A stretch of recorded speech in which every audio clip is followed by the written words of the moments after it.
Bismillah, Assalamualaikum warahmatullahi wabarakatuh. Alhamdulillah wassalatu wassalamu ala rasulillah wa ala alihi wa sahbihi wa mawalah. Asyhadu an la ilaha illallah wahdahu la syarika lah wa asyhadu anna Muhammadan abduhu wa rasuluh la nabiyya ba'dah. Alhamdulillah, segala puja dan puji syukur selalu senantiasa kita peruntukkan kepada Allah Azza wa Jalla, yang mana Allah Subhanahu wa Ta'ala masih memberikan limpah nikmatnya begitu banyak kepada kita.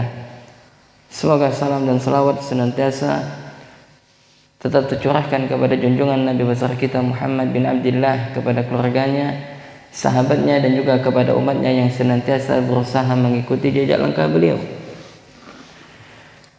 Kemudian jemaah rahimani rahimakumullah, alhamdulillah kita telah sampai kepada halaqah pertemuan yang ke-50. Kita masuk kepada hadis yang berikutnya, hadis ke-32 daripada bab tentang sabar daripada kitab Riyadhus Shalihin, buah karya al-Imam An-Nawawi rahimahullah. Qala musannif rahimahullah wa an Anas radhiyallahu ta'ala anhu qala, dari Anas semoga Allah meridhoinya, dia berkata. Jadi Anas berkata, apa kata Anas? Marra an-nabiy sallallahu alaihi wa ala alihi wasallam bimra'atin tabqi inda qabrin. Jadi kata Anas radhiyallahu ta'ala anhu, bahwasanya Nabi sallallahu alaihi wa ala alihi wasallam pernah melewati seorang wanita yang mana wanita tersebut sedang menangis. Di mana wanita tersebut menangis? Inda qabrin, di sisi kuburan.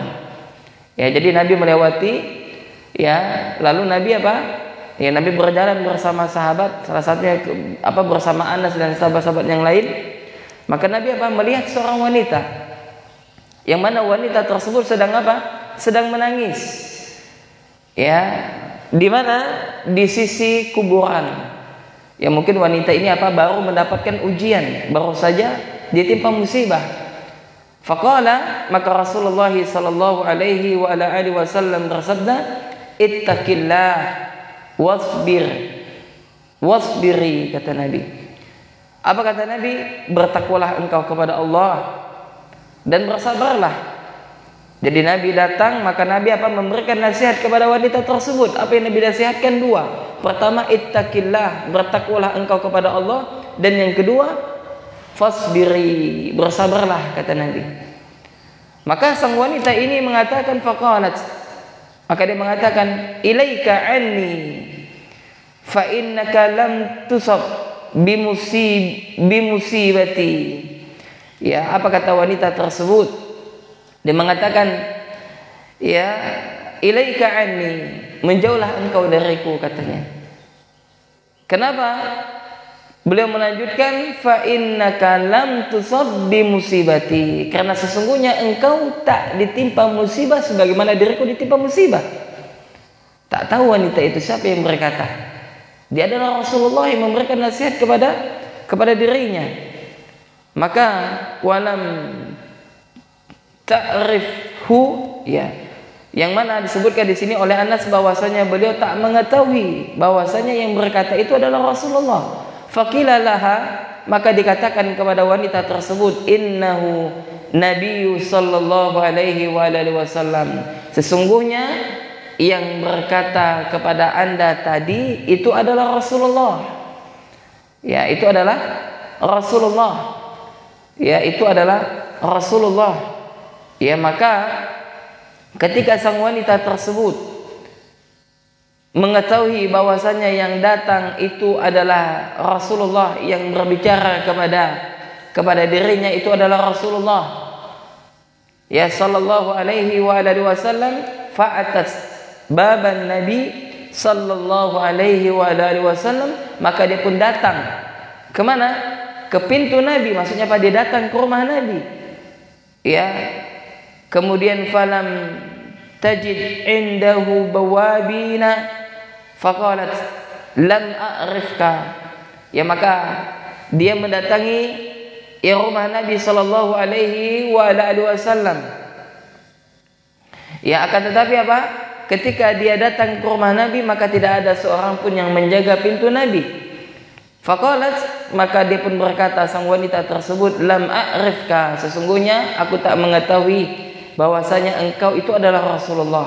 Faqala, maka Nabi sallallahu alaihi wasallam bersabda, innamas sabru inda sadamatil ula.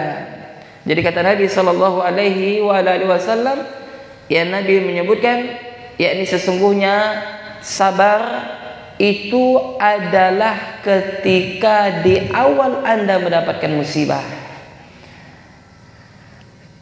Hadis ini diriwayatkan oleh muttafaqun alaih, diriwayatkan oleh Imam Bukhari dan juga Imam Muslim. Wa fi riwayatil Muslim, dalam riwayat Muslim, tubqi ala sabiyyi laha, dalam riwayat Muslim bahwasanya wanita itu menangisi anaknya yang telah wafat. Maka jamaah rahimani rahimakumullah, apa yang bisa kita ambil daripada faedah hadis ini? Maka yang pertama, yakni anjuran bagi kita untuk saling memberikan nasihat ketika saudara kita ditimpa musibah.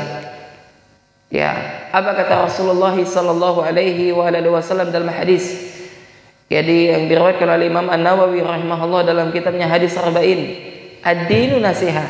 Hadis keberapa itu? Ketujuh ya? Tujuh ya? Nah, ad-dinu nasihat. Agama adalah nasihat. Sahabat bertanya, liman? Lillahi wa li rasulihi. Ya. Agama ini adalah nasihat. Jadi apa? Saling memberikan nasihat.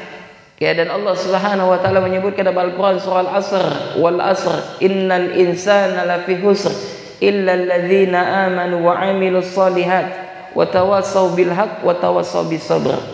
Jadi apa? Saling memberikan nasihat. Ya, maka disunahkan, ya, dianjurkan sebagaimana yang Nabi lakukan apabila saudara kita ditimpa musibah, maka kita berikan nasihat untuk apa? Bersabar. Ya. Kemudian yang kedua,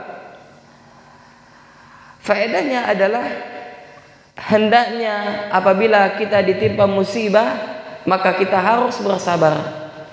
Kapan sabar itu harus kita laksanakan? Ketika di awal pertama kali kita ditimpa musibah.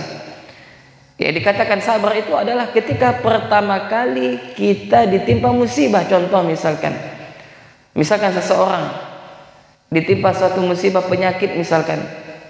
Ya, ya, lalu dia harus bersabar kapan? Ketika hari tersebut, di awal pertama kali dia terkena sakit tersebut. Ya. Atau misalkan dia mendengarkan berita sesuatu yang tidak menyenangkan, misalkan kematian, ya, salah satu anggota keluarganya diambil oleh Allah Subhanahu wa taala, maka apa? Dia harus bersabar apa? Ketika mendengarkan berita pertama kali yang dia dapatkan dari musibah tersebut.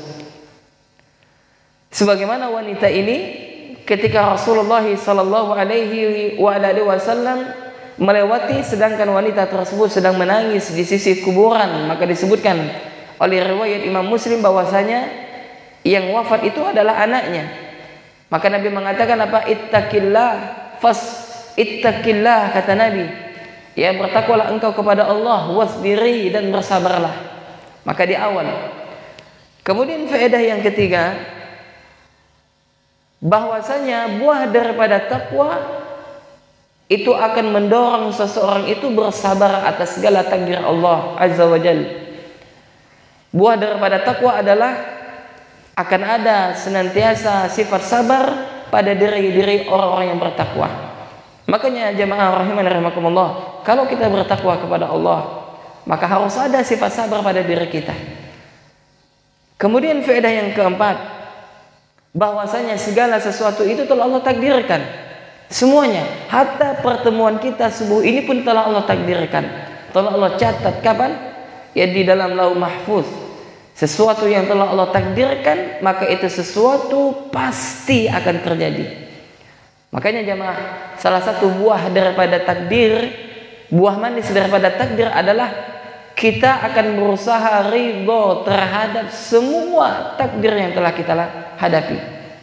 Contohnya ya tadi malam ya saya contohnya misalkan seseorang ya hendak beli sesuatu misalkan. Ya hendak beli sesuatu tapi antrenya lama sekali. Ketika giliran kita sudah habis pula makanannya. Ini merupakan bagian daripada takdirnya enggak? Apa takdirnya? Bahwasanya makanan tersebut bukan rezeki bagi kita. Ya enggak? Kalau itu adalah rezeki, maka masih ada. Nah, ini yang terkadang manusia ini menganggap remeh. Ada salah seorang misalkan dia curhat lah, bisa dikatakan seperti itu. Ketika kami menyerahkan bantuan daripada Solidaritas Ihsan Peduli, dia mengatakan kemarin ada juga orang yang dia mendata kami, Ustaz. Mendata memfoto rumah dan sebagainya, minta foto kakak dan semisalnya. Akhirnya ditunggu-tunggu tak dapat bantuan kami.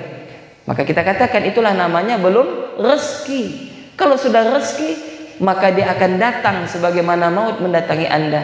Maka buah manis daripada takdir adalah seseorang itu dia akan ridho terhadap segala takdir yang telah Allah berikan kepada orang tersebut, dan dia tidak akan khawatir terhadap rezekinya atau terhadap jodohnya. Kenapa? Karena itu semua telah Allah Subhanahu wa taala tentukan, tinggal bagaimana tugas kita menjemput rezeki atau jodoh tersebut. Naam. Kemudian kesimpulan atau faedah yang terakhir, faedah yang kelima adalah bahwasanya sifat salah satu di antara hamba-hamba Allah Azza wa Jalla, yakni apabila dia ditimpa musibah maka dia bersabar, dia tidak mencaci maki, dia tidak membenci terhadap musibah tersebut. Akan tetapi jamaah rahiman rahimakumullah, kita tak boleh berdoa, ya Allah berikanlah saya musibah, misalkan waliyazubillah, ya Allah ujilah keimanan saya. Tak boleh. Kenapa? Karena apapun yang Allah berikan kepada kita, musibah apapun itu, maka sesuai dengan tingkatan keimanan kita. Dan kita harus ingat jamaah, sebesar apapun musibah yang Anda hadapi, berbagai macam ujian yang Anda hadapi, maka ketahuilah bahwasanya Allah tak akan menguji seseorang itu melainkan sesuai dengan kesanggupannya. Apa kata Allah Azza wa Jalla di dalam Al-Quran surah Al-Baqarah? La yukallifullahu nafsan illa wus'aha. Allah itu tak akan menguji seorang hamba melainkan ya atas kesanggupan hamba tersebut. Dan ingat, setiap musibah yang kita hadapi maka kita akan bisa menghadapinya ya kalau seandainya kita berusaha ridho, bertakwa dan bersabar terhadap musibah tersebut. Naam, demikian yang dapat kami sampaikan, mudah-mudahan bermanfaat. Kurang lebihnya saya mohon maaf. Mudah-mudahan dengan kita membacakan hadis-hadis seputar sabar, mengingatkan kepada kita bahwasanya dunia ini pasti ada ujian dan musibah. Yang namanya dunia ini ikhwan tak lepas daripada ujian dan musibah. Kalau kita hidup di dunia tak ingin mendapatkan musibah, tak ingin mendapatkan ujian, maka kita salah tempat. Di mana tempatnya nanti? Di surganya Allah. Apabila kita hidup tidak ada kesusahan, tidak ada kesedihan, tidak ada ujian, tidak ada musibah, maka selagi kita masih di dunia, maka kita harus siap menerima segala takdir yang telah Allah berikan kepada kita. Dan mudah-mudahan ketika Allah menguji kita, kita bisa bersabar dan mengharapkan pahala yang besar di sisi Allah Subhanahu wa taala. Naam, insyaallah pada pertemuan berikutnya kita akan lanjutkan hadis yang ke-33. Kita cukupkan sampai di sini. Subhanakallahumma wa bihamdik, asyhadu an la ilaha illa anta, astaghfiruka wa atubu ilaik. Assalamualaikum warahmatullahi wabarakatuh.